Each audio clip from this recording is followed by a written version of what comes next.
Hello friend, welcome in Pharmapedia classes. आज हम अपने फार्माकोलॉजिकल लेक्चर नंबर 8 जिसका नाम था एंटी अमोबिक, उसका पार्ट 2 पढ़ेंगे। पार्ट फर्स्ट के अंदर हमने अमेबियासिस के बारे में पढ़ा था, फिर मोड ऑफ ट्रांसमिशन देखे थे, उसके बाद हमने टाइप ऑफ अमेबियासिस के बारे में पढ़ा था। फिर हमने देखा था किस तरह से एंट अमेबा हिस्टोलिका अपने को इन्फेक्शन कोज करता है, उसमें कैसे ल्यूमिनल अमेबियासिस करता है और कैसे टिश्यू अमेबियासिस होता है, वो देखा था हमने। उसके बाद हमने साइन एंड सिम्टम देखे थे अमेबियासिस के। उसके बाद हमने ड्रग का क्लासिफिकेशन देखा था, तो वहाँ पे हमने 3 ब्रॉड क्लास में क्लासीफाई किया था ड्रग के क्लासिफिकेशन को। पहला था ल्यूमिनल अमेबियासिस, दूसरा था टिश्यू अमेबियासिस, तीसरा था drug effective both tissue and luminal. तो हमने फर्स्ट वीडियो के अंदर ये वाला अच्छे से पढ़ लिया था तीनों ड्रग के बारे में, और आज हम टिश्यू अमेबियासिस और drug effecting both tissue and luminal इसके बारे में पढ़ेंगे। सबसे पहले हम टिश्यू अमेबियासिस से स्टार्ट करेंगे। तो टिश्यू अमेबियासिस के अंदर एक ही ड्रग है, वो है क्लोरोक्विन। अब जो क्लोरोक्विन ड्रग है ये एंटी मलेरियल ड्रग है, तो हम अच्छे से डिटेल से एंटी मलेरियल में ही पढ़ेंगे।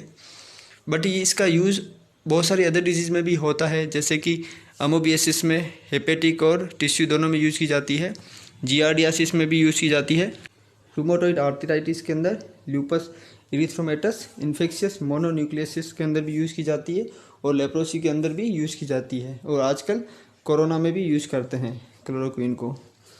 अब इसका मैकेनिज्म एक्शन, अगर मलेरिया की बात करें तो वहाँ तो ये आरबीसी के अंदर जाएगा और हीम के साथ कॉम्प्लेक्स बनाएगा, फिर पैरासाइट की मेम्ब्रेन को ब्रेक करेगा।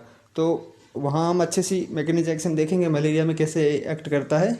बट इन अमेबियासिस में अभी इसका मैकेनिज्म एक्शन क्लियर नहीं है किस तरह से एक्ट करता है, तो इसलिए मैकेनिज्म एक्शन इसका अभी डिफाइन नहीं है। तो हम इसके पहले साइड इफ़ेक्ट पढ़ेंगे। तो साइड इफ़ेक्ट में इसका पहला जो साइड इफ़ेक्ट है वो लॉस ऑफ विजन है। तो लॉस ऑफ विजन ये बहुत इंपॉर्टेंट है, जीपेट के अंदर पूछा गया है ये साइड इफ़ेक्ट। इसके बाद माइल्ड हेडेक होना, नोजिया, वोमिटिंग, एपिगैस्ट्रिक पेन, तो ये सब इसके साइड इफ़ेक्ट हैं। तो हमें क्लोरोक्विन के अंदर बस इतना ही याद रखना है कि ये टिश्यू अमेबियासिस में यूज़ की जाती है, और दूसरा इसका अदर जो यूज़ है वो सारे याद रखने हैं, और इसके साइड इफ़ेक्ट बस इतना ही याद रखना है, इससे ज़्यादा एग्जाम में नहीं पूछेगा। अब हम अपनी जो नेक्स्ट क्लास है जिसका नाम है drug effective in both luminal and tissue amoebiasis, उसके बारे में पढ़ेंगे। तो इसके अंदर 2 क्लास थी, पहली थी नाइट्रोइमिडाजोल और दूसरी थी एल्कलॉइड। तो सबसे पहले हम नाइट्रोइमिडाजोल के बारे में पढ़ेंगे। इसके अंदर 3 ड्रग आती है, एक आती है मेट्रोनिडाजोल, दूसरी आती है टिनिडाजोल और तीसरी ओरिंडाजोल। तीनों ड्रग के नाम इंपॉर्टेंट है, और सबसे पहले हम पढ़ेंगे मेट्रोनिडाजोल के बारे में। तो ये मेट्रोनिडाजोल है और इसका स्ट्रक्चर बहुत इंपॉर्टेंट है। तो इसके अंदर ये रिंग रह रही है 5 मेंबर की, जिसके 1 और 3rd पोजीशन पे नाइट्रोजन जुड़ा हुआ है रिंग के अंदर ही, तो उसको बोलते हैं इमिडाजोल रिंग। तो ये एक इमिडाजोल रिंग है। अब इसके रिंग के अंदर देखोगे जो फर्स्ट वाला नाइट्रोजन है, इसके ऊपर ये जो ग्रुप जुड़ा हुआ है इसको बोलते हैं इथेनॉल, और 2nd पोजीशन पे मिथाइल ग्रुप जुड़ा हुआ है, और 5 पोजीशन पे नाइट्रो ग्रुप जुड़ा हुआ है। तो इसके स्ट्रक्चर के कैरेक्टरिस्टिक बहुत इंपॉर्टेंट है। अब हम मेट्रोनिडाजोल का मैकेनिज्म ऑफ एक्शन देखेंगे। तो इसके 5 पोजीशन पे जो नाइट्रोजन ग्रुप है उसका रिडक्शन हो जाता है। रिडक्शन हो जाने के बाद ये साइटोटॉक्सिक इंटरमीडिएट बनाता है, और ये साइटोटॉक्सिक इंटरफेयर डीएनए पे जाके बाइंड होते हैं और डीएनए के फंक्शन के साथ इंटरफेयर करते हैं। तो यही इसका मैकेनिज्म ऑफ एक्शन है, इतना ही आपको याद रखना है। अब हम इसके साइड इफ़ेक्ट देखेंगे। तो पहला साइड इफ़ेक्ट है मेटेलिक टेस्ट, बहुत इंपॉर्टेंट है, अल्कोहल के साथ इनटॉलरेंस करता है। तो मतलब जब कोई इंसान मेट्रोनिडाजोल लेगा तो 72 आवर के अंदर उसको अल्कोहल नहीं पीना है, अगर पिएगा तो उसको वोमिटिंग और नोजिया हो जाएगा। तो इतना डिटेल में नहीं जाना है, बट अल्कोहल के साथ इनटॉलरेंस होता है, यही याद रखना है।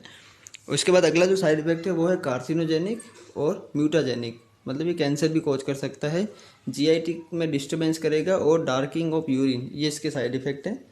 और ये जो टिनिडाजोल है इसके अंदर भी सेम रिंग सिस्टम रहता है इमिडाजोल, इसी के अंदर भी 2nd पोजीशन मिथाइल और 5 पोजीशन में नाइट्रो ग्रुप है। तो ऑलमोस्ट स्ट्रक्चर सेम है, बट जो पहला पोजीशन पे जो यहाँ पे इथेनॉल था तो यहाँ पे ये वाला ग्रुप है। तो ये कौन सा ग्रुप है, तो यहाँ पे इथाइल है, फिर ये सल्फोनाइल ग्रुप है, आगे इथाइल है। तो इथाइल सल्फोनाइल इथाइल ग्रुप जुड़ा रहता है 1st पोजीशन पे। तो यही इन दोनों में डिफरेंस है। अब हम यूज़ देखेंगे। जैसे क्लोरोक्विन के बहुत सारे यूज़ थे, तो वैसे मेट्रोनिडाजोल के भी बहुत सारे यूज़ हैं। पहला जो यूज़ है वो है एनएरोबिक इन्फेक्शन, बैक्टीरिया का इन्फेक्शन हो सकता है, या फिर और किसी पैरासाइट का इन्फेक्शन हो उसमें यूज किया जाता है। इसके बाद ये ट्राइकोमोनासिस में यूज किया जाता है, वेजाइनाइटिस के अंदर, अमीबियासिस के अंदर यूज किया जाता है, जियार्डियासिस के अंदर और एच पायरोली इन्फेक्शन के अंदर। तो जब मैंने आपको अल्सर पढ़ाया था तब मैंने आपको बताया था कि एक बैक्टीरिया होता है उसकी वजह से भी अल्सर होता है जिसका नाम है एच पायरोली, हेलिकोबैक्टर पायरोली। तो उसके द्वारा जो अल्सर होता है उसके लिए हम मेट्रोनिडाजोल यूज करते हैं। मैंने अल्सर वाले वीडियो के अंदर बताया था, अगर आपने नहीं देखा है तो आप उसको देख सकते हो। तो हमें नाइट्रोइमिडाजोल में बस इतना ही पढ़ना है, इससे ज़्यादा नहीं पढ़ना है। इसके बाद जो नेक्स्ट क्लास थी वो थी एल्कोलॉइड्स। तो उस एल्कोलॉइड्स के अंदर एक ही ड्रग है, वो है इमेटिन। तो इमेटिन एक एल्कोलॉइड है जो किससे मिलती है अपने को, सिफिलिस एपिक्यूना से मिलती है। तो इसका आप मैकेनिज्म एक्शन देखेंगे तो ये कैसे पैरासाइट को किल करेगी, तो ये प्रोटीन सिंथेसिस को इनहिबिट करेगी by blocking the chain of elongation. जब प्रोटीन बनता है तो आपको पता है एमआरएनए, टीआरएनए, इनसे क्या होता है, प्रोटीन की चेन बनती है, उस चेन को रोक देगी, मतलब प्रोटीन सिंथेसिस को इनहिबिट कर रही है। इसके बाद इसके साइड इफेक्ट नोजिया, वोमिटिन और टैकीकार्डिया रहता है साइड इफेक्ट। अब इमेटिन के जो यूज है, 3 यूज है जो ज़्यादातर एग्जाम में पूछे जाते हैं, तीनों ही बहुत इंपॉर्टेंट है। पहला तो आपको पता चल गया ल्यूमिनल और एक्स्ट्रा ल्यूमिनल एमीबियासिस में यूज किया जाता है। इसके बाद इसका एक और यूज है वो इमेटिक के फॉर्म में, मतलब वोमिटिंग इंड्यूस करने में ये यूज किया जाता है। तो आपने सुना होगा इपेक्यूना सिरप। तो जब कोई इंसान को पॉइजनिंग हो जाती है तब हम उसको इपेक्यूना सिरप पिलाते हैं जिससे उसको वोमिटिंग हो जाएगी और सारा पॉइजन बाहर निकल जाएगा। हमें पता है जब हम इमेटिन को ओरल लेते हैं तो ये वोमिटिंग कोज करता है, इमेटिक वाला एक्शन आता है। तो इसीलिए हम एमीबियासिस के अंदर इसका रूट ऑफ एडमिनिस्ट्रेशन सबक्यूटेनियस रहता है। तो ये बहुत इंपॉर्टेंट है क्योंकि अगर हम ओरल देंगे तो हमें वोमिटिंग हो जाएगी और ड्रग सारी बाहर निकल जाएगी। इसके बाद इसका एक और यूज रहता है, वो रहता है एक्सपेक्टोरेंट के अंदर। तो आपने मेरा एक्सपेक्टोरेंट का वीडियो देखा होगा, तब वहाँ मैंने शायद आपको ये बताया था। तो अपने को इतना ही पढ़ना है इमेटिन के बारे में, इससे ज़्यादा एग्जाम में नहीं आता है। तो फाइनली हमने पूरा एमीबियासिस वाला जो चैप्टर है एंटी एमोबिक ड्रग वो अच्छे से पढ़ लिया, सारी क्लास को अच्छे से पढ़ा जो इंपॉर्टेंट है एग्जाम के पर्पज़ में। जो एग्जाम में क्वेश्चन ज़्यादातर पूछे जाते हैं वो सारी चीज़ें मैंने आपको बताई है। और आप अगर एमसीक्यू क्वेश्चन करके देखोगे तो मैक्सिमम क्वेश्चन इन्हीं में से ही होंगे, इसी स्लाइड के अंदर से ही आते हैं।